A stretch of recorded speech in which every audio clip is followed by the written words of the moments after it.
Hello guys, welcome back to our channel. ഇന്നിപ്പോൾ എലക്ഷൻ്റെ ആയിട്ട് വോട്ട് ചെയ്യാറുള്ളവരൊക്കെ വോട്ട് ചെയ്തിട്ടുണ്ടാവുമെന്ന് ഞാൻ വിചാരിക്കണു. ഞാനിപ്പോൾ വോട്ട് ചെയ്ത് വന്നിക്കുക. ഇനി അതിനാവാത്തോല് 18 വയസ്സ് വരെ ഒന്ന് കാത്തുനിൽക്ക് നിൽക്കുകയും ചെയ്യുക. അപ്പോൾ എപ്പോഴും പറയണ പോലെ തന്നെ ഇതിന് മുന്നത്തെ വീഡിയോ കാണാൻ ശ്രമിക്കുക, അല്ലെങ്കിൽ ഇതൊരു തേങ്ങയും മനസ്സിലാവില്ല. കഴിഞ്ഞ വീഡിയോയിൽ അവസാനം യൂജോങ് യോൻവനോട് യുദ്ധത്തിന് പോയിട്ട് വരാമെന്ന് പറഞ്ഞ് പോയതാണ്. അപ്പോൾ ഇന്ന് നമുക്ക് അതിൻ്റെ ബാക്കി എന്താണെന്നുള്ളത് നോക്കാം. അപ്പോൾ സബ്സ്ക്രൈബ് ചെയ്യാത്ത എല്ലാവരും ഒന്ന് സബ്സ്ക്രൈബ് ചെയ്യുക. അത് പറഞ്ഞപ്പോഴാണ് ഈ ഒരു 2.5K കണ്ട് എത്തണില്ലല്ലോ. കുറേ കാലമായി അവിടെ നിന്ന് ഇങ്ങനെ അഴിഞ്ഞഴിഞ്ഞ് പോയിക്കൊണ്ടിരിക്കുക. നിങ്ങളെല്ലാവരും ഒന്ന് സഹകരിച്ച് പെട്ടെന്ന് തന്നെ അതൊന്നുകൊണ്ട് മറികടക്ക്. പിന്നെ ലൈക്കും ഇപ്പോൾ തന്നെ ചെയ്തു വെച്ചോ. നമുക്ക് നേരെ വീഡിയോയിലോട്ട് എടുക്കാം. അപ്പോൾ വീഡിയോൻ്റെ സ്റ്റാർട്ടിങ്ങിൽ തന്നെ ഒരു ഫൈറ്റാണ് നമ്മളെ കാണിക്കുന്നത്.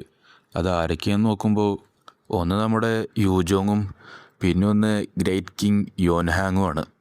യോൻഹാങ് ആണെങ്കിൽ യൂജോങ്ങിനെ ഒറ്റയിടിയിൽ തന്നെ ദൂരെ കണ്ട് തെറിപ്പിച്ചു. യൂജോങ് ദൂരെ പോയി ബ്ലഡും ഛർദ്ദിച്ച് അവിടെ ഇരുന്നു. ഒരു പാട്രിയാർക്കിൻ്റെ അടുത്ത് ഇതിലും കൂടുതലായിട്ട് ഞാൻ എക്സ്പെക്റ്റ് ചെയ്തെന്താ. ഇഞ്ചിച്ചിയോണ്ണെ വെച്ച് നോക്കുമ്പോൾ നീ ഒന്നും അല്ലല്ലോടാ. എന്തായാലും നീ കാരണം കൊണ്ട് ഈ മുരീമിൻ്റെ ഹിസ്റ്ററിയിൽ തന്നെ ഞാൻ പുതിയൊരു ചാപ്റ്റർ തന്നെ എഴുതാൻ പോവുക. ഇനി മുതൽ എന്നെ എല്ലാവരും റെക്കഗ്നൈസ് ചെയ്യുക ഡിമോണിക് കൾട്ടിനെ ഡിഫീറ്റ് ചെയ്ത മാസ്റ്റർ ഗ്രേറ്റ് കിങ് യോൻഹാങ് എന്നാവും. എനിക്ക് തോക്കാൻ കഴിയില്ല. ഞാൻ യോൻവക്ക് വാക്ക് കൊടുത്തിട്ടാണ് വന്നത്. ഈ ഒരു കാര്യം ഇനി ഞാൻ ഒരിക്കലും യൂസ് ചെയ്യരുത് എന്ന് വിചാരിച്ചൊരു കാര്യമാണ്. നോക്കുമ്പോൾ യൂജോങ് ആണെങ്കിൽ demonic blood reversal vessel art use ചെയ്തു. അത് കണ്ടപ്പോഴത്തേന് യോൻഹാങ്ങിൻ്റെ കിളി പോയി. ഇതിപ്പോൾ എന്താ സംഭവം എന്ന് ആലോചിച്ചിട്ട്. പക്ഷെ അടുത്ത മൊമെൻറ്റിൽ തന്നെ യൂജോങ് നേരെ യോൻഹാങ്ങിൻ്റെ അടുത്ത് കണ്ട് പാഞ്ഞു വന്നു. അങ്ങനെ വലിയൊരു ഫൈറ്റിനൊടുവിൽ യോൻഹാങ്ങാണ് ഈ സറണ്ടർ ചെയ്തു. യൂജോങ് ഒരു വൈൽഡ് ബീസ്റ്റിനെ പോലെ യോൻഹാങ്ങിൻ്റെ അടുത്ത് കണ്ട് ചാർജ് ചെയ്തു. അതുകൊണ്ട് തന്നെ യോൻഹാങ്ങിന് സറണ്ടർ ചെയ്യല്ലാതെ വേറൊരു ചോയ്സ് ഉണ്ടായിരുന്നില്ല. യോൻഹാങ് സറണ്ടർ ചെയ്തുകൊണ്ട് തന്നെ പ്രീവിയസ് പാട്രിയാർക്കിൻ്റെ ടൈറ്റിലായ one of the top 5 martial artist in all of China എന്നുള്ള ടൈറ്റിൽ യൂജോങ് അങ്ങോട്ട് എടുത്തു. പക്ഷേ എന്തൊക്കെയായാലും യൂജോങ് വീട്ടിലേക്ക് മടങ്ങിയെത്തിയപ്പോൾ അവനെ കാത്തിരുന്നതാണെങ്കിൽ അവൻ്റെ ഏറ്റവും പ്രിയപ്പെട്ട വൈഫായ യോൻവയുടെ ഡെത്തായിരുന്നു. ഹെഡ് ഫിസിഷ്യൻ ജോങ് യുബേക്ക് പറഞ്ഞത് മരണകാരണം മൈക്രോടോക്സിൻ കാരണം കൊണ്ടാണെന്നാ. യൂജോങ് ആ എൻ്റയർ കൾട്ടിനെ തന്നെ കീഴ്മേൽ മറിച്ചു. എന്നിട്ട് പോലും കുറ്റവാളിനെ കണ്ടെത്താൻ കഴിഞ്ഞില്ല. ഡിവൈൻ ബ്ലഡ് റിവേഴ്സൽ വെസൽ ആർട്ടിൻ്റെ ആഫ്റ്റർ എഫക്റ്റ് കൊണ്ട് തന്നെ അവൻ്റെ പ്രിയപ്പെട്ട യോൻവയുടെ ഫ്യൂണറലിനെ പോലും അവന് പങ്കെടുത്തില്ല. ഐസൊലേഷൻ ട്രെയിനിങ്ങിൽ ലോക്കായി കിടക്കുകയായിരുന്നു. ഈ ആർട്ടിൻ്റെ ആഫ്റ്റർ എഫക്റ്റായി വന്ന ഹാലുസിനേഷനും എക്സ്ട്രീം മൈഗ്രെയിനും ഒക്കെ എതിരെ ഫൈറ്റ് ചെയ്തുകൊണ്ടിരിക്കുകയായിരുന്നു അവൻ. ഞാൻ വളരെ വൈകിപ്പോയി. യൂജോങ് ആണെങ്കിൽ അവൻ്റെ ദേഷ്യവും ദുഃഖവും ഒക്കെ വീണ്ടും റിലീവ് ചെയ്തുകൊണ്ടിരിക്കുകയായിരുന്നു. ആ ട്രെയിനിങ് റൂമിൻ്റെ വാൾസൊക്കെ ബ്ലഡിൽ കവർ ചെയ്യണ വരെ. പക്ഷെ മെൻ്റൽ സ്റ്റേറ്റ് വളരെ മോശമായിരുന്നിട്ട് പോലും അദ്ദേഹത്തിൻ്റെ സാനിറ്റി അദ്ദേഹം ഒരിക്കലും ഉപേക്ഷിച്ചില്ല. അവനാണെങ്കിൽ അവൻ്റെ മകനെ ഒരിക്കലും നഷ്ടപ്പെടുത്താൻ ആഗ്രഹിച്ചിരുന്നില്ല. അവസാനം വിൻ്റർ വന്നു. അപ്പോൾ അദ്ദേഹം ഫൈനലി ഐസൊലേഷനിൽ നിന്ന് പുറത്തിറങ്ങി യൂജോങ് ആണെങ്കിൽ ഒരു കംപ്ലീറ്റ്ലി ഡിഫറെൻറ്റ് പേഴ്സണായിരുന്നു. അവൻ്റെ ആ ഒരു സ്റ്റോയിക് ഫേസ് അതുപോലെ തന്നെ ഉണ്ടായിരുന്നു. പക്ഷേ അവനിൽ നിന്നൊരു കോൾഡ് ഓറ എല്ലാവർക്കും ഫീൽ ചെയ്യാൻ തുടങ്ങി. അതുമാത്രമല്ല, അവൻ ആ ലോകത്തുള്ള എല്ലാത്തിനോടും ദേഷ്യമായിരുന്നു. അവൻ്റെ മൈൻഡിലുണ്ടായിരുന്ന ആകെ ഒരേ ഒരു കാര്യം എന്ന് പറയുന്നത് യോൺജിയോണായിരുന്നു. ആരാ അത്? ഒരു സംശയമല്ല, കുറ്റവാളി എന്തായാലും ആ 6 സെക്റ്റിൽ പെട്ട ആൾ തന്നെയാണ്. യൂജോങ് മറ്റുള്ള 6 സെക്റ്റത്തെ ഭാര്യമാരെയും നെഗ്ലക്റ്റ് ചെയ്യുന്നത് കണ്ടിന്യൂ ചെയ്യുകയാണെങ്കിൽ അത് യോണിന് ഭയങ്കര ഡേഞ്ചർ ആകുമായിരുന്നു. എന്ത്? അവനവനെ മാർഷൽ ആർട്സ് ലേൺ ചെയ്യുന്നതിന് പ്രിവെൻറ്റ് ചെയ്തുവെന്നോ? Yes patriarch. ലേഡീവ മറ്റുള്ള 6 സെക്റ്റത്തെയും ലേഡീസിൻ്റെ അടുത്ത് പോയിരുന്നു, അവരുടെ മകനെ മാർഷൽ ആർട്സ് പഠിപ്പിക്കില്ല എന്നും പറഞ്ഞിട്ട്. അപ്പോൾ അതിൻ്റെ അർത്ഥം ആ കുട്ടി ഓൾറെഡി ഡേഞ്ചറിലാണെന്നാ? അതെ, ഹെഡ് ഫിസിഷ്യൻ പറഞ്ഞ പ്രകാരം യങ് ലോർഡ് യോൺജിയോൺ ഓൾറെഡി മൈക്രോടോക്സിൻ കാരണം പോയിസൺഡാണ്. യോൻവ, ഞാൻ യുദ്ധത്തിലായിരുന്ന സമയത്ത് നമ്മുടെ മകനെ പ്രൊട്ടക്റ്റ് ചെയ്യാൻ വേണ്ടി നീ ഇത്രത്തോളം പോയോ? ഞാനിപ്പോൾ ഇനി എന്താ ചെയ്യുക? ഇതൊക്കെ എൻ്റെ കയ്യിലായിരുന്നെങ്കിൽ ഞാൻ എപ്പോഴേ അവരെ കീറി മുറിച്ച് എറിഞ്ഞേനെ. അന്ന് യൂജോങ് സ്വന്തമായിട്ട് തന്നെ ഒരു പ്രോമിസ് എടുത്തു. അന്ന് അദ്ദേഹം പ്രോമിസ് ചെയ്തു ഈ ഡിമോണിക് കൾട്ടിനെ കംപ്ലീറ്റ്ലി ചേഞ്ച് ചെയ്യുമെന്ന് പറഞ്ഞിട്ട്. ആ 6 സെക്റ്റുകാർക്കും ഈ കൾട്ടിൻ്റെ ഫൗണ്ടേഷനിൽ ഒരു പവറും ഇല്ലയെന്ന് ഉറപ്പിക്കാൻ വേണ്ടിയിട്ട്. ഇതൊക്കെ എൻ്റെ തെറ്റാണ് മൈ ചൈൽഡ്. യോണിനെ ടേക്ക് കെയർ ചെയ്യാനും പ്രൊട്ടക്റ്റ് ചെയ്യാനും അവൻ ആഗ്രഹിച്ചു. പക്ഷേ അവനറിയായിരുന്നു അങ്ങനെ ചെയ്തു കഴിഞ്ഞാൽ യോൻവനെ കൊന്ന കുറ്റവാളിയെ കണ്ടുപിടിക്കുന്നത് ഭയങ്കര ബുദ്ധിമുട്ടായിരിക്കുന്നു. അവന് ഭയങ്കര വിഷമമുണ്ടാക്കിയെങ്കിൽ പോലും യോൻവയുടെ അതേ ഗതി യോണിന് വരാതിരിക്കാനും യോണിനെ പ്രൊട്ടക്റ്റ് ചെയ്യാനും വേണ്ടി യോണിനെ ഒരു ചൂണ്ടയായിട്ട് ഉപയോഗിക്കാമെന്ന് അയാൾക്ക് മനസ്സിലായി. പിന്നെ 10 വർഷങ്ങൾ കഴിഞ്ഞു. അക്കാഡമി എൻട്രൻസ് സെറിമണി നടക്കുക. അദ്ദേഹത്തിനാണെങ്കിൽ അദ്ദേഹത്തിൻ്റെ നെർവസ്നെസ് ഒന്നും ഹൈഡ് ചെയ്യാൻ കഴിഞ്ഞില്ല. അദ്ദേഹത്തിൻ്റെ പരമാവധി യോണിനെ നോക്കാതിരിക്കാൻ വേണ്ടി ട്രൈ ചെയ്തു. കാരണം അവനെ കണ്ടു കഴിഞ്ഞാൽ അദ്ദേഹത്തിൻ്റെ ഹേർട്ട് വീക്കാവുന്ന അദ്ദേഹത്തിന് തന്നെ അറിയായിരുന്നു. പക്ഷെ ആ സമയത്ത് അദ്ദേഹത്തിന് സ്വന്തമായിട്ട് തന്നെ ഹെൽപ്പ് ചെയ്യാൻ കഴിഞ്ഞില്ല. അവനെ നോക്കിയ നിമിഷം തന്നെ മനസ്സിലായി അതാണ് അവനെന്ന്. അവനെ കാണാനാണെങ്കിൽ യോൻവയെ പോലെ തന്നെ ഉണ്ടായിരുന്നുകൊണ്ട് അദ്ദേഹത്തിന് കൂടുതൽ നേരം പിടിച്ചു നിൽക്കാൻ കഴിഞ്ഞില്ല. ഇമോഷൻസൊക്കെ മാറി മാറി വരുന്നതുകൊണ്ട് തന്നെ വേറെ ചോയ്സ് ഇല്ലാതെ അദ്ദേഹം പെട്ടെന്ന് തന്നെ തിരിഞ്ഞു. അപ്പോൾ സർ സിയോപ് മാങ്ങിന് അവനൊരു നോട്ടുണ്ടല്ലേ? അതെ, ഇതിനെക്കുറിച്ച് സർ ലിയോട് പറയണം. എന്നിട്ട് അദ്ദേഹം ഇതിൽ ഇടപെടരുതെന്ന് ഉറപ്പ് വരുത്തണം. എൻ്റെ മകൻ ഫസ്റ്റ് എക്സാമിനേഷനിലോ സെക്കൻഡ് എക്സാമിനേഷനിലോ തോൽക്കുന്നത് കാണാൻ എനിക്കാവില്ല. Yes patriarch. ഇൻഫർമറിക്ക് ചുറ്റും ഞാൻ ബോഡി ഗാർഡ്സിനെ ഡിസ്പാച്ച് ചെയ്യുക. 2 മാസത്തിന് ശേഷം തേർഡ് എക്സാമിനേഷൻ നടക്കുമ്പോൾ സോഡ് സെക്റ്റ് അവസാന ചൂണ്ടയിൽ കൊത്തി. ഡിമോണിക് ബ്ലഡ് റിവേഴ്സൽ ആർട്ട് ഇനി റിസർച്ച് ചെയ്യില്ല എന്നുള്ള അവരുടെ പ്രോമിസ് അവർ ബ്രേക്ക് ചെയ്തു. അതിൻ്റെ പ്രൂഫായിരുന്നു മില്യൺ സോഡ് സെക്റ്റത്തെ പ്രിസണേഴ്സ്. അവരാണെങ്കിൽ 2 ഷാഡോ സോഡ് സെക്റ്റത്തെ ഒരു ഫോഴ്സായിരുന്നു. യൂജോങ് സിയോപ് മാങ്ങിന് ഓർഡർ ഇട്ടു മില്യൺ സോഡ് സെക്റ്റത്തെ എല്ലാ മെമ്പേഴ്സിനെയും അറസ്റ്റ് ചെയ്യാൻ പറഞ്ഞിട്ട്. അതിൻ്റെ ഒക്കെ മേലായിട്ട് അദ്ദേഹമാണെങ്കിൽ അവന് പെർമിഷൻ കൊടുത്തു റെസിസ്റ്റ് ചെയ്യണ ആരെ വേണമെങ്കിലും കൊന്നു എന്ന് പറഞ്ഞിട്ട്. പിന്നെ 3 വർഷത്തിന് ശേഷം ഒരു അൺനോൺ ഫാക്ഷന് ഷെജിയാങ് കീഴടക്കി കൾട്ടിൽ ഭയങ്കര പ്രശ്നം ഉണ്ടാക്കി. അതിൻ്റെ റിസൾട്ടായിട്ട് ആ അൺനോൺ എനിമിനെ കീഴടക്കാൻ വേണ്ടിയിട്ടാണ് റൈറ്റേഴ്സ് ഫാക്ഷനുമായിട്ട് യൂജോങ് അലയൻസ് ഉണ്ടാക്കിയത്. എൻ്റെ മകൻ ആ അക്കാഡമിയിൽ നിന്ന് പുറത്തിറങ്ങുന്നതിന് മുന്നേ തന്നെ എനിക്ക് ഈ പ്രശ്നം എങ്ങനെയെങ്കിലും തീർക്കണം. യൂജോങ് ഭയങ്കരമായിട്ട് വറി ചെയ്തിരുന്നു. 15 വർഷങ്ങൾക്ക് മുമ്പ് നടന്ന ഒരു ബിഗ് വാറിനെ പോലെ തന്നെ ആവും ഇതെന്ന് ആലോചിച്ചിട്ട്. അതേ കാര്യം ഇനിയും സംഭവിക്കുമെന്ന് ആലോചിച്ച് അദ്ദേഹത്തിന് പേടിയായിരുന്നു. അദ്ദേഹത്തിൻ്റെ പ്രിയപ്പെട്ടവരെ ഇനിയും പ്രൊട്ടക്റ്റ് ചെയ്യാൻ കഴിയില്ലെന്ന് ആലോചിച്ചിട്ട്. 6 ബെർസെക് സേബർ വാരിയേഴ്സിൻ്റെ മാർഷൽ ആർട്ടിസ്റ്റുമാർ ആ കൾട്ട് ഇന്നേ വരെ നേരിട്ടിട്ടുള്ളതിൽ വെച്ച് ഏറ്റവും ഡേഞ്ചറസും സ്ട്രോങ്ങറുമായിട്ടുള്ള ആൾക്കാരായിരുന്നു. എൽഡേഴ്സിൻ്റെ ഫോഴ്സ് മാത്രം പോരാ ഇത് അവസാനിപ്പിക്കാനെന്ന് മനസ്സിലായപ്പോൾ യൂജോങ് അതെല്ലാം സ്വന്തമായിട്ട് തന്നെ ഏറ്റെടുത്തു സർ മായോടൊപ്പം ബാറ്റിലേക്ക് ഇറങ്ങി. യൂജോങ്ങിനാണെങ്കിൽ അവനെ തോൽപ്പിക്കാൻ കഴിഞ്ഞില്ല. അത് അവനെ പണ്ട് വീക്കായിരുന്ന കാലത്തിലേക്ക് തിരിച്ചു കൊണ്ടുപോയ പോലെ അവന് ഫീൽ ചെയ്തു. അതവനെ മിത്തിക്കൽ മാസ്റ്റർ ലെവലിലേക്ക് എത്താൻ വേണ്ടി സ്ട്രഗിൾ ചെയ്തിരുന്നൊരു യങ് ബോയ് എന്ന രീതിക്കാക്കി. ജസ്റ്റ് 10 ഫൈറ്റിംഗ് ഫോംസ് ആയപ്പോഴത്തേന് തന്നെ യൂജോങ് ആ ബാറ്റിൽ തോറ്റുപോയി. യൂജോങ്ങിനെ അവസാനിപ്പിക്കാൻ വേണ്ടി അവനൊരു ഫൈനൽ അറ്റാക്ക് തന്നെ ലോഞ്ച് ചെയ്തു. പക്ഷെ ആ മൊമെൻറ്റിൽ തന്നെ യൂജോങ് അവൻ്റെ മൈൻഡിൽ യോൻവനെയും യോനിനെയും കണ്ടു. ഇല്ല, ഞാനിപ്പം മരിക്കാനായിട്ടില്ല. ഞാനിപ്പം മരിക്കുകയാണെങ്കിൽ എൻ്റെ മകൻ വീണ്ടും ഒറ്റക്കായി പോവും. ഇല്ല, എൻ്റെ മകൻ അവനെ ഈ ലോകത്ത് ഒറ്റയ്ക്ക് ജീവിക്കാൻ ഞാൻ അനുവദിക്കില്ല. നിങ്ങളെന്നോട് പറഞ്ഞിരുന്നല്ലോ ആ ആർട്ട് യൂസ് ചെയ്ത് കഴിഞ്ഞാൽ 1 മാസത്തിന് ഹാലുസിനേഷൻ പിന്നെ വരുമെന്ന്. ഞാൻ നിങ്ങളോട് സജസ്റ്റ് ചെയ്യുന്നത് ഇനി ഒരിക്കലും ആ ആർട്ട് യൂസ് ചെയ്യരുത് എന്നാണ്. ഇനി നിങ്ങളത് യൂസ് ചെയ്യുകയാണെങ്കിൽ ഇത്തവണ ആഫ്റ്റർ എഫക്റ്റ് ഈസി ആയി പോയ പോലെ തന്നെ ഇനി അത് ഈസി ആയി പോകുമെന്ന് എനിക്കൊരിക്കലും ഗ്യാരണ്ടി തരാൻ കഴിയില്ല. എനിക്കിവിടെ മരിക്കാൻ കഴിയില്ല. അവസാനം Yujong divine blood reversal vessel art വീണ്ടും യൂസ് ചെയ്തു. പിന്നെ നോക്കുമ്പോൾ യുദ്ധമൊക്കെ കഴിഞ്ഞ് ബോധം കെട്ട് കിടക്കുകയായിരുന്നു യൂജോങ്. സർ മാ വന്ന് വിളിച്ചപ്പോഴാണ് എണീക്കുന്നത്. പാട്രിയാർക്ക്, നിങ്ങൾ ഓക്കെ അല്ലേ? സർ മാ? Yes patriarch. കണ്ടിട്ട് നമ്മളുടെ എനിമി തിരിച്ചു പോയെന്നാണ് തോന്നുന്നത്. എന്താ ഇവിടെ സംഭവിക്കുന്നത്? എന്താ എനിക്കൊന്നും ഓർമ്മ വരുന്നില്ലല്ലോ. ഓ നോ, നീ വീണ്ടും ഭയങ്കരമായിട്ട് കഠിനാധ്വാനം ചെയ്ത പോലെ ഉണ്ടല്ലോ യൂജോങ്. ക്ഷീണം കാരണം തളർന്നു പോയിരുന്നെങ്കിൽ നീ എന്ത് ചെയ്യുമായിരുന്നു? ഈ കൾട്ടിനെ ശരിയാക്കാൻ പറ്റുന്ന ഒരാളുണ്ടെങ്കിൽ അത് നീ മാത്രമാണ് ബ്രദർ, ഐ മീൻ പാട്രിയാർക്ക്. അതുകൊണ്ട് തന്നെ ഇനി ഒരിക്കലും ഇതുപോലെ ചെയ്യരുത് നിങ്ങൾ. പക്ഷേ ആ ഒരു ടൈം ആയപ്പോഴത്തേനും യൂജോങ്ങിനാണെങ്കിൽ പണ്ടത്തെ എല്ലാ സംഭവങ്ങളും മറന്നു പോയിരുന്നു. യോൻവനെയും യോനിനെയും എല്ലാവരും മറന്നു പോയിരുന്നു. നീ പറഞ്ഞത് ശരിയാ. ഞാനാണ് ഈ കൾട്ടിൽ ബാലൻസ് കൊണ്ടുവരേണ്ടത്. പിന്നെ ഫ്ലാഷ് ബാക്കൊക്കെ കണ്ട് ഇപ്പോഴത്തെ സംഭവമാണ് നമ്മൾ കാണിക്കുന്നത്. ശരിയാ, നീ വെറും ഒരു കളിപ്പാവായ പോലെ ഉണ്ടാ. ഞാനാണ് ഈ കളിയിൽ വീണ്ടും ബാലൻസ് കൊണ്ടുവരേണ്ടത്. അദ്ദേഹത്തിൻ്റെ കണ്ണ് കംപ്ലീറ്റ്ലി ബ്ലഡ് ഷോട്ട് ആയിട്ടുണ്ടല്ലോ. വെയിറ്റ്, അദ്ദേഹം ഇവിടെ demonic blood reversal art use ചെയ്യാൻ പോവുകയാണോ? ഞാനവനെ ഡിസ്റ്റൻറ്റ് വിസ്പറിങ്ങിലൂടെ എണീപ്പിച്ച് എന്തായാലും നല്ലൊരു കാര്യമാണ്. മൈനർ പ്രീസ്റ്റിനെയും 6 സെക്ടത്തെ ചീഫ്മാരെയും തീർത്തിനു ശേഷം നിൻ്റെ ഡ്യൂട്ടി അവസാനിപ്പിക്കണം എന്നാണ് എൻ്റെ ആഗ്രഹം. അല്ല, നീ അതിൻ്റെ മേലെ പോയി ഈ എൻ്റയർ പ്ലേസ് തന്നെ ഒരു ബ്ലഡ് ബാത്താക്കി മാറ്റണം. യൂജോങ് ആണെങ്കിൽ ഇപ്പോൾ ഡിമോണിക് ബ്ലഡ് റിവേഴ്സൽ വെസൽ ആർട്ടൊക്കെ യൂസ് ചെയ്ത് ഭയങ്കര പവർഫുള്ളായി നിൽക്കുകയാണ്. അവനാണെങ്കിൽ ദേഷ്യത്തിൽ ആകെ മൊത്തം അലറാൻ തുടങ്ങി.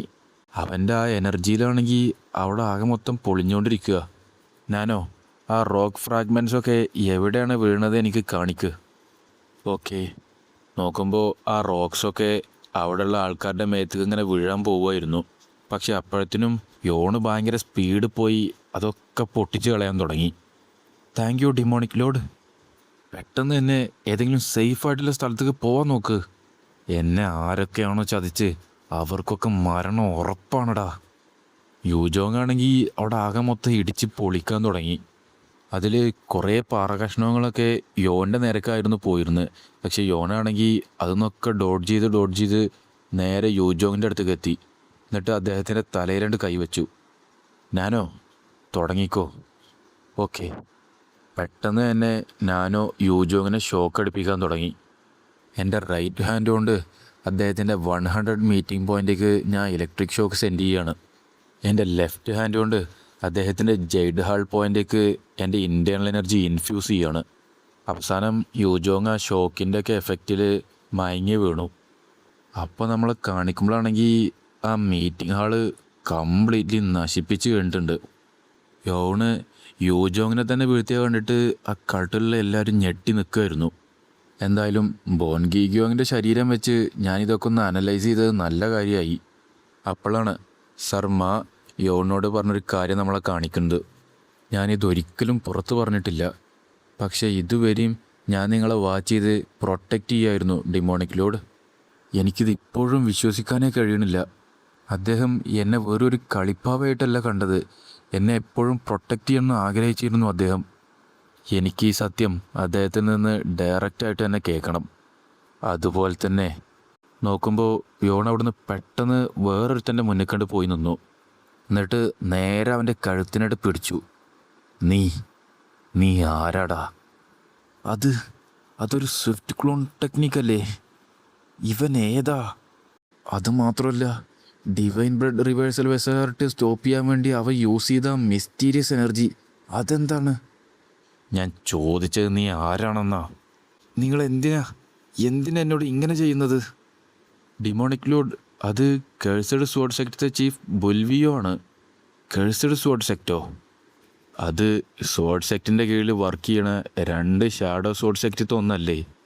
ഈ ദ്രോഹിനെയും അവൻ്റെ ഫോളോവേഴ്സിനെയും നശിപ്പിക്കുക, എന്നിട്ട് ഈ കൾട്ടത്തെ ഓർഡർ റീസ്റ്റോർ ചെയ്യുക. അതല്ലേ നീ പാട്രിയാർക്കിനോട് ഡിസ്റ്റൻറ്റ് വിസ്പറിങ്ങിലൂടെ പറഞ്ഞത്? എന്ത് പറ്റി? നീ ഷോക്കായിപ്പോയോ? നീ പറഞ്ഞത് ഞാൻ കേട്ടു എന്നറിഞ്ഞപ്പോൾ? എന്നെ ഇവിടെ ദ്രോഹിയാക്കി മാറ്റിയത് തന്നെ നീയാണ്. എന്നിട്ട് നീ ഇങ്ങനെ ഇന്നസെൻസ് ആയിട്ട് അഭിനയിക്കണോ? ഇല്ല, ഇങ്ങനെ നടക്കാൻ ഒരു സാധ്യതയില്ല. അവനെങ്ങനെയാണ് എൻ്റെ ഡിസ്റ്റൻറ്റ് വിസ്പറിങ് കേൾക്കാൻ കഴിഞ്ഞത്? ഇതൊരിക്കലും നല്ല കാര്യമല്ല. ഒരൊറ്റ റോങ് മൂവ് മതി, എല്ലാ പ്ലാനും കംപ്ലീറ്റ്ലി എക്സ്പോസ് ആവും. പെട്ടെന്ന് തന്നെ ഞാൻ ബാക്കിയുള്ളത് കൂടി പറയണം. എന്ത് ഡിസ്റ്റൻറ്റ് വിസ്പറിങ്ങോ? നിന്നോട് ആരാടാ ഇവിടെ സംസാരിക്കാൻ പറഞ്ഞത്? കോപ്പ്, എനിക്കവരെ എങ്ങനെയെങ്കിലും ഈ സിറ്റിക്ക് പുറത്ത് എത്തിക്കണം. നമ്മുടെ പ്ലാന് പരാജയപ്പെട്ടു വാർഡനിയോ. വേറെ വഴിയില്ല വാർഡനിയോ. ആ മൈനർ പ്രീസ്റ്റുമായിട്ട് മരണം വരെ ഫൈറ്റ് ചെയ്യാൻ റെഡി ആയിക്കോ. അതിനുള്ളിൽ ഞങ്ങൾ ഇവിടുത്തെ കാര്യങ്ങളൊക്കെ ടേക്ക് കെയർ ചെയ്ത് പൊയ്ക്കോളാം. യോണിന് മനസ്സിലായി ആ ഡിസ്റ്റൻറ്റ് വിസ്പറിങ് എവിടെ നിന്നാണ് വരുന്നത് എന്ന്. നോക്കുമ്പോൾ അത് യോൺ പേ. ഞങ്ങൾക്ക് വേറെ വഴിയില്ല. പെട്ടെന്ന് തന്നെ ബുൽവിയും ഡിമോണിക് ബ്ലഡ് റിവേഴ്സൽ വെസലാർട്ട് യൂസ് ചെയ്യാൻ തുടങ്ങി. നിനക്കറിയില്ലേ ഇതെൻ്റെ അടുത്ത് വർക്കാവില്ല എന്ന്? യോണ് പെട്ടെന്ന് തന്നെ ബുൽവിയുടെ തലയിൽ കൈവച്ച് ഷോക്ക് കൊടുക്കാൻ തുടങ്ങി. പക്ഷേ അതുകൊണ്ടൊന്നും കാര്യം ഉണ്ടായിരുന്നില്ല. ബുൽവി അതിൽ നിന്നൊക്കെ റെസിസ്റ്റ് ചെയ്ത് പുറത്തേക്ക് വന്നു. ഞാൻ അവൻ്റെ 100 മീറ്റിംഗ് പോയിൻറ്റും ജൈഡ് ഹൾ പോയിൻറ്റും സപ്രസ് ചെയ്തതാ. എന്നിട്ട് അവന് ഇപ്പോഴും മൂവ് ചെയ്യാൻ പറ്റുന്നുണ്ട്. യോണും ബുൽവിയും ഭയങ്കരമായിട്ട് അങ്ങോട്ടും ഇങ്ങോട്ടും ഫൈറ്റ് ചെയ്തുകൊണ്ട് നിൽക്കുക. ആ ഒരു ടൈമിൽ തന്നെ യോണ് പരമാവധി ബുൽവിയുടെ തലയിൽ കൈവെക്കാൻ വേണ്ടി ട്രൈ ചെയ്തുകൊണ്ട് നിൽക്കുന്നുണ്ട്. പക്ഷേ യോണിനാണെങ്കിൽ അതിന് കഴിയണില്ല. ഇത് ഡിഫറൻ്റാണ്, ഒരു സംശയവുമില്ല. അവൻ യൂസ് ചെയ്യുന്നത് demonic blood reversal vessel art തന്നെയാണ്. പക്ഷേ അവൻ്റെ കണ്ണ് ഇതുവരെ റെഡായി മാറിയിട്ടില്ലല്ലോ. അവൻ്റെ എനർജിനെ ഡിഫറെൻറ്റ് പാത്ത് കൂടെയാണോ ഫ്ലോ ചെയ്യിക്കുന്നത്? നീ എന്താ വിചാരിച്ച് ഞങ്ങൾ പാട്രിയാർക്കിനും ഷോർട്ട് സെക്റ്റിനും true divine blood reversal vessel ആർട്ടാണ് പഠിപ്പിച്ചതെന്നോ? ഇതിൻ്റെ ആകെ ഒരു കുറവെന്ന് പറയുന്നത് ഇത് 1 മണിക്കൂർ മാത്രമേ നീണ്ടു നിൽക്കുള്ളൂ എന്നാ. വെയിറ്റ്, ഡിമോണിക് ലോഡ് ഇതുകൊണ്ടാണോ നിങ്ങൾ അവനെ അറ്റാക്ക് ചെയ്തത്? നോക്കുമ്പോൾ പെട്ടെന്ന് തന്നെ കുറേ ഗാർഡ്സ് ബുൽവിക്ക് നേരെ വരാൻ തുടങ്ങി. പക്ഷെ ബുൽവി ആണെങ്കിൽ ഒക്കിനി ഇടിച്ച് തെറിപ്പിച്ചുകൊണ്ട് നിൽക്കുകയാണ്. അതിൽ ഓരോരുത്തരായിട്ട് ഓരോ സ്ഥലത്ത് പോയി തെറിച്ച് വീഴാൻ തുടങ്ങി. പക്ഷെ അതിൽ ഒരുത്തൻ ബുൽവിക്ക് നേരെ അറ്റാക്ക് ചെയ്തുകൊണ്ട് പോയി. പക്ഷേ ബുൽവി ആണെങ്കിൽ ആ അറ്റാക്ക് ഒറ്റയടിക്ക് തന്നെ സ്റ്റോപ്പ് ചെയ്ത് അവനെ തിരിച്ച് അറ്റാക്ക് ചെയ്യാൻ തുടങ്ങി. വെയിറ്റ്, എന്ത്? അവൻ്റെ ബോഡി റോക്ക് ഹാർഡാണല്ലോ. എനിക്കിവിടെ 1 മണിക്കൂർ മാത്രമേ കിട്ടുന്നുണ്ടാവുള്ളൂ. പക്ഷെ നിന്നെ തീർക്കാൻ അത് തന്നെ ധാരാളാ. ബുൽവി യോണിൻ്റെ അടുത്തേക്ക് ഭയങ്കര ദേഷ്യത്തിലുണ്ട് പാഞ്ഞു വരാൻ തുടങ്ങി. ബുൽവി ആ അറ്റാക്കും കൊണ്ട് യോണിൻ്റെ ഫ്രണ്ടിലേക്ക് എത്തിയതും അപ്പോഴത്തേനും നോക്കുമ്പോൾ യോണാണെങ്കിൽ അവൻ്റെ ആ ബ്ലാക്ക് സോഡ് സമ്മൺ ചെയ്തു. പിന്നെ ഒന്നും നോക്കിയില്ല, ആ സോഡും പാടെ കൈ കിട്ടിയപ്പോൾ യോൺ അവൻ്റെ ദേഷ്യത്തിൽ മുഴുവൻ അറ്റാക്ക് കൊടുത്ത് ബുൽവിയുടെ അടുത്തേക്ക് നേരെ അങ്ങോട്ട് പോയി. പിന്നെ നോക്കുമ്പോൾ യോൺ അവൻ്റെ ഒരു കൈ മുറിച്ചതാണ് നമ്മളെ കാണിക്കുന്നത്. അതും കഴിഞ്ഞ് ഭയങ്കര മാസമായിട്ട് തന്നെ യോൺ അവിടെ നിന്നു. നീ കുട്ടികളെ പോലെ ആവരുത്, അത് വെറൊരു കൈ മാത്രമല്ലേ ഉള്ളൂ. എന്ത്? നീ പേടിക്കണ്ട, നിൻ്റെ ഹെഡും ടോർസോയും വെച്ച് ഇപ്പോഴും നിനക്ക് സർവൈവ് ചെയ്യാൻ പറ്റും. നീ എന്താടാ വിചാരിച്ച് ഇതെന്ന് ഞാൻ നിന്നെ ഈസിയായിട്ട് രക്ഷപ്പെടാൻ അനുവദിക്കുന്നോ? അതും പറഞ്ഞ് ബുൽവി ആണെങ്കിൽ പിന്നെയും ഭയങ്കര ദേഷ്യത്തിൽ നേരെ യോണിൻ്റെ അടുത്തേക്ക് അറ്റാക്ക് ചെയ്യാൻ വേണ്ടി ഓടിയോണ്ട് വരാൻ തുടങ്ങി. പക്ഷെ യോണാണെങ്കിൽ അവൻ്റെ ആ ബ്ലാക്ക് സോഡും പിടിച്ച് ഒരു 2 വീശൽ. പിന്നെ നമ്മളെ കാണിക്കുന്നത് ബുൽവിയുടെ അടുത്ത കൈയും മുറിഞ്ഞു പോയതാണ്. അതിൻ്റെ വേദനയിലാകെ അലറാൻ തുടങ്ങി ബുൽവി. അവനാണെങ്കിൽ അവിടെ അങ്ങനെ വീണുപോയി. എങ്ങനെ അവൻ ഇത്രത്തോളം സ്ട്രോങ് ആയി മാറിയത്? ഇങ്ങനെ നടക്കാൻ ഒരു സാധ്യതയില്ല. ഇതാണോ അവസാനം? അറ്റ്ലീസ്റ്റ് ഞാൻ വാർഡൻ പേക്ക് ഇവിടുന്ന് റിട്രീറ്റ് ചെയ്യാനുള്ള ടൈമെങ്കിലും കൊടുത്തല്ലോ. ഇനി വേണമെങ്കിൽ എനിക്ക് സ്വന്തമായിട്ട് തന്നെ മരിക്കാം. പക്ഷേ അപ്പോഴത്തിന് വാർഡൻ പേനെ അവിടെ ആരോ കൊണ്ടുവന്നിട്ടു. യോൺ പേ, നിങ്ങൾ ഓർഡർ ചെയ്തതുപോലെ തന്നെ ഞാൻ അവനെ പിടിച്ചു. ഡിമോണിക് ലോഡ്, നിങ്ങളുടെ ഡിമോണിക് ലോഡായ ഞാൻ കമാൻഡ് ചെയ്യാണ്. കേഴ്സഡ് സോഡ് സൈക്കിളത്തെ എല്ലാ വാരിയേഴ്സിനെയും ബോഡി ഗാർഡ്സിനെയും ടേക്ക് ഡൗൺ ചെയ്യേ. ആരെങ്കിലും അതിൽ റെസിസ്റ്റ് ചെയ്യുകയാണെങ്കിൽ നിങ്ങൾക്ക് അവരെ എല്ലാവരെയും കൊല്ലാം. യോണിൻ്റെ ഓർഡർ കിട്ടിയപ്പോഴത്തേന് തന്നെ അവിടെയുള്ള എൽഡേഴ്സും ഗാർഡ്സും എല്ലാവരും നേരെ പുറത്തേക്ക് പോകാൻ തുടങ്ങി. കേഴ്സഡ് സോഡ് സെക്റ്റത്തെ ആൾക്കാരെ തിരഞ്ഞുകൊണ്ട് നോക്കുമ്പോൾ അവിടെ പുറത്ത് കേഴ്സഡ് സോഡ് സെക്റ്റത്തെ കുറച്ച് ഗാർഡ്സ് നിൽക്കുന്നുണ്ട്. നിങ്ങളിവിടെ വെറുതെ അനാവശ്യമായിട്ട് റെസിസ്റ്റൻസ് ചെയ്യില്ലെന്നാണ് ഞാൻ വിശ്വസിക്കുന്നത്. കോപ്പ് വാർഡന്മാരൊക്കെ ഇത്ര എളുപ്പത്തിൽ തന്നെ കീഴ്പ്പെടുത്തും ഞാൻ ഒരിക്കലും വിചാരിച്ചില്ല. ഇനി നമ്മൾ എന്താ ചെയ്യുക? നിങ്ങളെല്ലാവരും അങ്ങോട്ടും ഇങ്ങോട്ടും കണക്റ്റാണല്ലേ? നോക്കുമ്പോൾ എൽഡർ ബൂ പെട്ടെന്ന് തന്നെ അവിടെയുള്ള ഗാർഡ്സിന് നേരെ അറ്റാക്ക് ചെയ്യാൻ തുടങ്ങി. ഇത് ഞാൻ ഹാൻഡിൽ ചെയ്തോളാം, നിങ്ങൾ പോയി ഹെവൻലി ഡീമനെ തീർക്കാൻ നോക്ക്. ഓക്കെ, എന്ത് ചെയ്തിട്ടാണെങ്കിലും എനിക്ക് ആ ഗ്രാൻഡ് ഗാർഡിയനെ മറികടന്നേ പറ്റൂ. എന്നിട്ട് ഒരു ഡിഫെൻസുമില്ലാതെ നിൽക്കുന്ന ഹെവൻലി ഡീമനെ കൊല്ലണം എനിക്ക്. ആ ഗാർഡാണെങ്കിൽ സർ മായ അറ്റാക്ക് ചെയ്യാൻ വേണ്ടി നേരെ അദ്ദേഹത്തിൻ്റെ പിന്നിക്കണ്ട് ചെന്നു. പക്ഷേ അദ്ദേഹമാണെങ്കിൽ വെറുതെ കൈയൊന്ന് പൊക്കിയിട്ടുള്ളൂ. അപ്പോഴത്തേന് തന്നെ അദ്ദേഹത്തിൻ്റെ സോഡ് വിസ്പറിങ് കാരണം അവിടെ ഉണ്ടായിരുന്ന സോഡ്സൊക്കെ പൊങ്ങി വരാൻ തുടങ്ങി. ആ സോഡ് മൊത്തം നേരെ പോയി ആ ഗാർഡിനെ അറ്റാക്ക് ചെയ്തു. നീ എന്നെ വല്ലാണ്ട് അണ്ടർ എസ്റ്റിമേറ്റ് ചെയ്ത് പോയടാ. അപ്പുറത്തെ സൈഡിൽ എൽഡർബു ആണെങ്കിൽ എല്ലാത്തിനെയും അരിഞ്ഞ് തള്ളിയും കൊണ്ട് നിൽക്കുക. ഞാൻ നിങ്ങളോട് ഓൾറെഡി പറഞ്ഞതാ വെറുതെ അനാവശ്യമായിട്ട് റെസിസ്റ്റൻസ് ചെയ്യാൻ നിൽക്കരുത് എന്ന്. എന്തിനാ ഈ സെക്ട് ലീഡേഴ്സൊക്കെ നമ്മളെ അറ്റാക്ക് ചെയ്തുകൊണ്ട് നിൽക്കുന്നത്? എന്താ ഇവിടെ തെറ്റായിട്ട് എന്തെങ്കിലും സംഭവിച്ചോ? ഹെവൻലി ഡീമൻ റെസിസ്റ്റ് ചെയ്യണ എല്ലാ സ്പൈകളെയും കൊല്ലാൻ പറഞ്ഞിട്ട് ഓർഡർ ഇട്ടു. അതുകൊണ്ട് തന്നെ ഇവിടെ ഒരു തരത്തിലും മേഴ്സി കാണിക്കേണ്ട കാര്യമല്ല. ഇത് demon fest sect leader Go വാങ്ഹോലാണ്, നമ്മുടെ വാങ്ഹോലിൻ്റെ അച്ഛൻ. ഞാൻ സ്പൈ ഒന്നുമല്ല, ഞാൻ സറണ്ടർ ചെയ്യുക. കോപ്പ്, ഇത്രത്തോളം ലെങ്തായിട്ടുള്ളൊരു പ്ലാൻ തന്നെ ഞാൻ സെറ്റ് ചെയ്തിട്ട് അത് ഇത്ര ദയനീയമായിട്ട് എന്നെ പരാജയപ്പെട്ടു പോയല്ലോ. ആ പേഴ്സണിൽ നിന്ന് മെസ്സേജും റിസീവ് ചെയ്ത് എൻവോയ് എത്തിയാൽ നമ്മുടെ സെക്റ്റ് ഇത്രയും കാലം പ്രിപ്പയർ ചെയ്തുകൊണ്ടിരുന്ന ഒരു 100 വർഷത്തെ ഗ്രാൻഡ് പ്ലാൻ സ്റ്റാർട്ട് ചെയ്യും. നിനക്ക് മനസ്സിലായില്ലേ ബുൽവി? ആ പേഴ്സണാണെങ്കിൽ അവസാനം എത്തിയത് എൻ്റെ ജനറേഷനിലാണ്. പക്ഷേ 3 ജനറേഷനായി ഞങ്ങൾ തയ്യാറാക്കിക്കൊണ്ടിരുന്ന ആ ഗ്രാൻഡ് പ്ലാന് അത് വെറും യൂസ്ലെസ് ആയിപ്പോയി. നീ വിചാരിക്കുന്നുണ്ടാവും ഇത് നിൻ്റെ പെർഫെക്റ്റ് വിക്ടറി ആണെന്ന്, അല്ലേ? ഞങ്ങൾക്ക് വേണമെങ്കിൽ നിന്നെ നിൻ്റെ ഒപ്പമുള്ളവരെയും കൊല്ലാൻ പറ്റിയിട്ടുണ്ടാവില്ല. പക്ഷേ നിൻ്റെ റോയൽ ബോഡി ഗാർഡ്സിനെ ഞാൻ എൻ്റെ ഒപ്പം ഈ ലോകത്തു നിന്നുകൊണ്ട് കൊണ്ടുപോവുക. പ്രിസണിൽ കിടക്കണ ലെഫ്റ്റ് ഗാർഡിയനെയും റൈറ്റ് ഗാർഡിയനെയും നോക്കുന്നത് ആരാന്നാ നീ വിചാരിച്ച്? ലാസ്റ്റ് സിഗ്നലോടെ അവരുടെ കഫൊക്കെ ഗ്രൗണ്ടിലേക്ക് ഡ്രോപ്പ് ചെയ്തിട്ടുണ്ടാവും. യോണ് ആദ്യം ഒന്ന് പേടിച്ച പോലെ നിന്നു. പിന്നെ നോക്കുമ്പോൾ അത്രേ ഉള്ളൂ. യോണിൻ്റെ ആ ഒരു റിയാക്ഷൻ കണ്ടപ്പോൾ ബുൽവി ആകെ ഞെട്ടി. എന്ത്? അറ്റ് ദ സെയിം ടൈം നമ്മളെ കാണിക്കുന്നത് സൗത്ത് ഈസ്റ്റിലെ അണ്ടർഗ്രൗണ്ട് പ്രിസണാണ്. അവിടെ നോക്കുമ്പോൾ സർ സിയോപ് മാങ്ങിനെയും സർ ലീനെയും കെട്ടിയിട്ടിരിക്കുകയാണ്. ഹെവൻലി ഡീമൻ ഇങ്ങനൊരു കമാൻഡ് നൽകുന്നത് എനിക്ക് വിശ്വസിക്കാനേ കഴിയണില്ല. അദ്ദേഹത്തിന് എന്തെങ്കിലും പറ്റിയോ? പുറത്തിപ്പോൾ എന്തൊക്കെയാണ് സംഭവിച്ചുകൊണ്ട് നിൽക്കുന്നത്?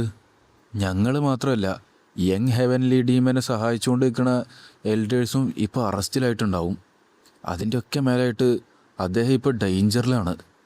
നോക്കുമ്പോൾ സർ സിയോപ് മാങ് ആണെങ്കിൽ അതിന്ന് എങ്ങനെയെങ്കിലും രക്ഷപ്പെടാൻ വേണ്ടിയിട്ട് ഇങ്ങനെ ട്രൈ ചെയ്തുകൊണ്ടേ ഇരിക്കുകയാണ്. അവൻ്റെ ഇൻറ്റേർണൽ എനർജിനെ സപ്രസ് ചെയ്യണ ആ ലോങ് നീഡിൽ എങ്ങനെയെങ്കിലും പുറത്തെടുക്കാൻ വേണ്ടി ട്രൈ ചെയ്തുകൊണ്ട് നിൽക്കുക. ഞാൻ വിചാരിക്കുന്നത് ഈ കാര്യം ചെയ്യൽ അത്രത്തോളം ഈസി അല്ല എന്നാ. സർ സിയോപ് മാങ് ആണെങ്കിൽ പിന്നെയും ട്രൈ ചെയ്തുകൊണ്ടേ ഇരിക്കുകയാണ്. നീയൊക്കെ എന്താണ്ട ഇവിടെ ട്രൈ ചെയ്തുകൊണ്ട് നിൽക്കുന്നത്? കോപ്പ്, അവരിപ്പോൾ തന്നെ ഇവൻ്റെ അടുത്തേക്ക് വരും. നീയൊരു ഗാർഡിയനാണ്, എന്നിട്ടും ഇങ്ങനെ കെട്ടിവെച്ച ചെറുതായിട്ടുള്ളൊന്നും സഹിക്കാൻ പോലും നിനക്ക് കഴിയില്ലേ? എന്ത്? എടാ കോപ്പേ, ഈ സിറ്റുവേഷനും നീ എൻ്റെ ഒപ്പം ഫൈറ്റ് ചെയ്യാൻ വേണ്ടി ട്രൈ ചെയ്തുകൊണ്ട് നിൽക്കുകയാണോ? നിനക്കിതൊക്കെ കൂടുതലാ. നീ തൽക്കാലത്തിന് ഉറങ്ങിക്കോ. എടാ നീ അവരങ്ങോട്ടും ഇങ്ങോട്ടും വഴക്കിട്ടുകൊണ്ടിരിക്കുക. നോക്കുമ്പോൾ പെട്ടെന്നാണ് അവിടെ പുറത്ത് നിൽക്കുന്ന ആ ഗാർഡ്സിനൊക്കെ ഒരു സിഗ്നൽ കിട്ടിയത്. അതോടെ അവരുടെ റിയാക്ഷനൊക്കെ മാറി. ഒരു സോഡ് എടുക്കാൻ തുടങ്ങി. എന്താടാ നീയൊക്കെ ചെയ്യാൻ പോകുന്നത്? പെട്ടെന്നാണ് അവിടെ ഒരു പൊട്ടിത്തെറി സംഭവിച്ചത്. വാതിലൊക്കെ കണ്ട് തെറിച്ചു പോയി. ആരാടാ നീ? അപ്പോഴാണ് ആ വന്നത് ആരാന്ന് നമ്മളെ കാണിക്കുന്നത്. ജസ്റ്റ് ആ ഒരു കൈ കാണുമ്പോഴത്തേന് നിങ്ങൾക്ക് മനസ്സിലായിട്ടുണ്ടാവും വന്നത് ആരാന്ന്. ആ വന്ന ആളെ കണ്ടിട്ട് സർ ലീ വരെ ഞെട്ടി. നീയോ? നോക്കുമ്പോൾ അത് നമ്മുടെ ഗോ വാങ്ഹോലായിരുന്നു. അവനാണെങ്കിൽ അവിടുത്തെ ഗാർഡിനൊക്കെ അടിച്ച് മാസമായി നിൽക്കുക. അപ്പോഴത്തേന് വാങ്ഹോലിനെ പിടിക്കാൻ വേണ്ടിയിട്ടാണെങ്കിൽ വേറെയും ഗാർഡ്സ് ഇങ്ങനെ വരാൻ തുടങ്ങി. അവരൊക്കെ ആണെങ്കിൽ ഒറ്റയടിക്ക് തന്നെ ഒരുത്തൻ വന്നിട്ട് അറ്റാക്ക് ചെയ്തുകൊണ്ട് വീഴ്ത്താൻ തുടങ്ങി. നോക്കുമ്പോൾ അത് നമ്മളെ ബേക്കിയാണ്. പിന്നെയും കൂടുതൽ ഗാർഡ്സ് വരാൻ തുടങ്ങി.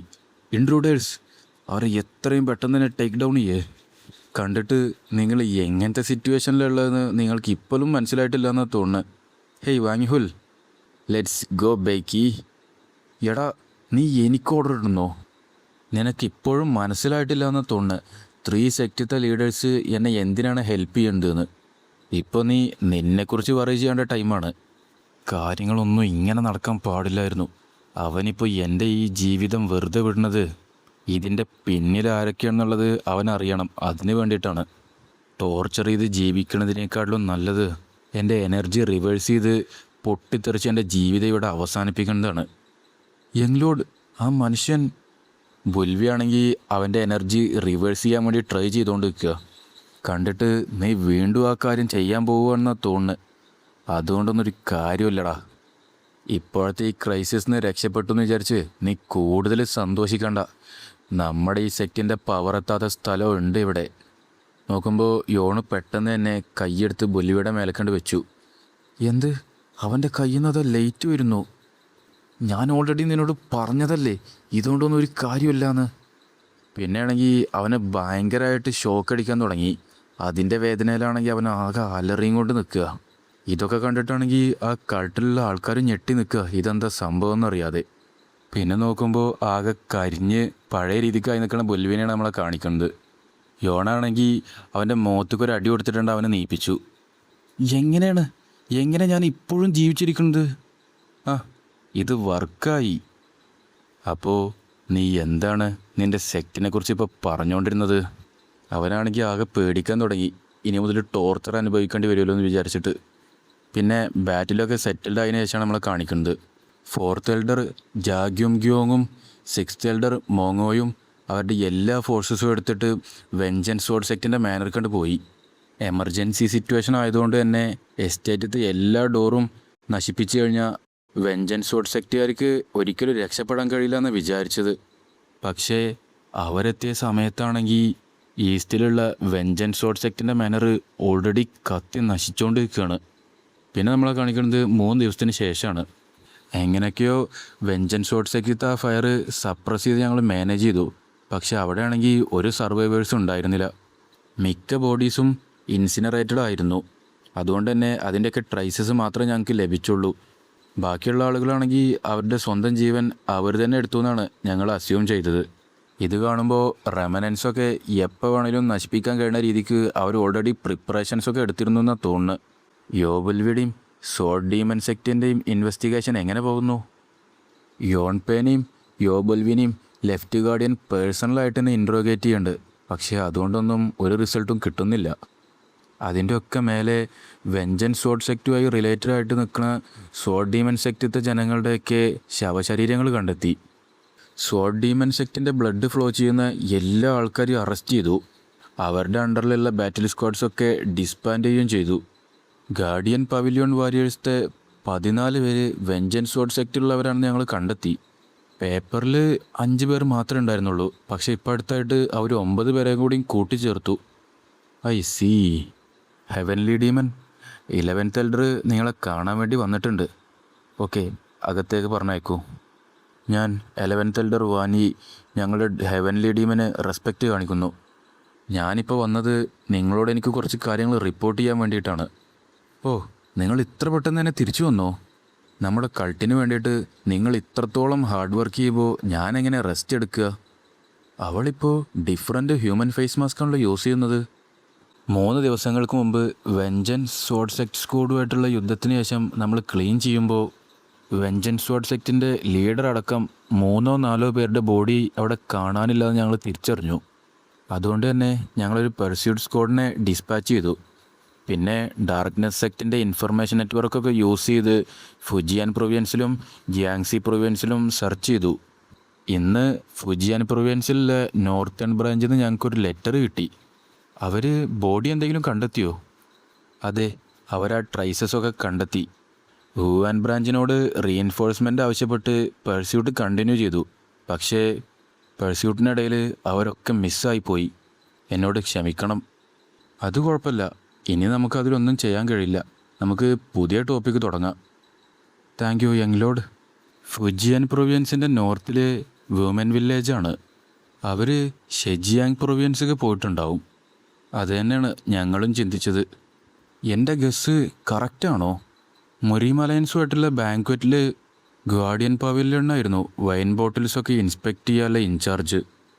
അപ്പോൾ അതിനർത്ഥം വെഞ്ചൻസ് സോഡ് സെക്റ്റ് ഇതിൽ 6 ഗൈഡ് സെക്റ്റത്തെ സുപ്രീം സേബറും ഇൻവോൾവ് ആവാൻ ഹൈ പോസിബിലിറ്റി ഉണ്ട്. Grand guardian, vengeance sword sect ഏകദേശം 60 വർഷങ്ങൾക്ക് മുമ്പ് നമ്മൾ ഔട്ട്സൈഡിൽ നിന്ന് എടുത്തൊരു സെക്റ്റാണെന്നല്ലേ നിങ്ങൾ പറഞ്ഞത്? അതെ, അന്ന് സുപ്രീം ഹെവൻലി ഡീമൻ അദ്ദേഹത്തിൻ്റെ പ്രൈമിലായിരുന്നു. അദ്ദേഹമാണ് അവരെയൊക്കെ ഡിഫീറ്റ് ചെയ്തത്. എന്നിട്ട് അദ്ദേഹം അവരെയൊക്കെ കൺവേർട്ട് ചെയ്ത് നമ്മളെ കൾട്ടിലോട്ട് കൊണ്ടുവരികയാണ് ചെയ്തത്. എനിക്ക് മനസ്സിലാവുന്നില്ല, അവരെന്തിനാണ് ഇത്രയും കാലം വെയിറ്റ് ചെയ്തുകൊണ്ടിരുന്നത്? 6 മാർഷൽ ആർട്സ് സെക്റ്റത്തെ സുപ്രീം സേബർ മൊരീമിക്ക് വന്നതാണെങ്കിൽ ആകെ 1 മാസമാണ്. ഈ സമയത്തിൻ്റെ ഇടയിലുള്ള ടൈം ഗ്യാപ്പ് ഭയങ്കര വലുതാണല്ലോ. നമ്മുടെ സെക്റ്റെന്ന് അവൻ പറഞ്ഞപ്പോൾ അത് വെഞ്ചൻസ് സോഡ് സെക്റ്റ് ആയിരിക്കുമെന്നാണ് ഞാൻ ഡൗട്ട് ചെയ്തത്. അവനെ എങ്ങനെ ഒന്ന് സംസാരിപ്പിക്കുക? ആ, എന്താ എങ്കിലോട്ട്, എന്താ കാര്യം?